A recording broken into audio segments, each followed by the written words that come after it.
Hello viewers, আসসালামু আলাইকুম। আফরোজা শখের রান্নাঘরে সবাইকে স্বাগতম। কেমন আছো সবাই? আজকে আমি করেছি অতি সাধারণ একটি খাবার, কাঁকরোল ভর্তা।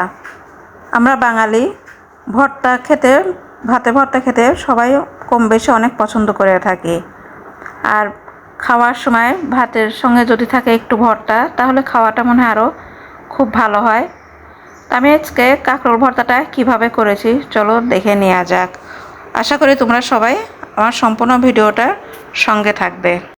আমি কড়াইতে তেল দিয়ে দিয়েছি। তেলটা গরম হয়ে গেলে দিয়ে দিলাম এখানে পেঁয়াজ এবং রসুন। আমি পেঁয়াজটা হালকা মোটা করে কেটে নিয়েছি, রসুনের কোয়াগুলো দিয়েছি।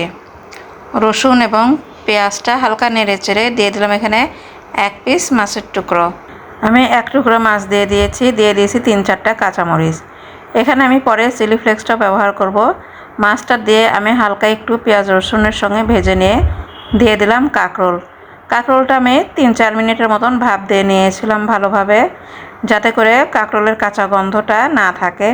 এখন আমি এটাকে দিয়ে সব কিছু ভালোভাবে নেড়ে চেড়ে মিশিয়ে সুন্দর করে ভেজে নেব। ঢেকে দিলাম অল্প কিছুক্ষণের জন্য। ফিরে এলাম কিছুক্ষণ পর। কাঁকরোল এবং মাছটা খুব সুন্দরভাবে অলমোস্ট ভাজা হয়ে গিয়েছে। তোমরা দেখে নিশ্চয়ই বুঝতে পারছো। তো ভিউয়ার্স, কেমন লাগছে তোমাদের? তোমরা অবশ্যই লাইক কমেন্ট করে জানাবে। আমি কাঁকরোলের ভর্তায় 1 টুকরা মাছ দিয়েছি, এতে করে ভর্তার স্বাদটা আরও অনেক অনেক বেশি মজার হবে। আমি অফ ক্যামেরায় মাছের কাঁটাগুলো বেছে নিয়েছি।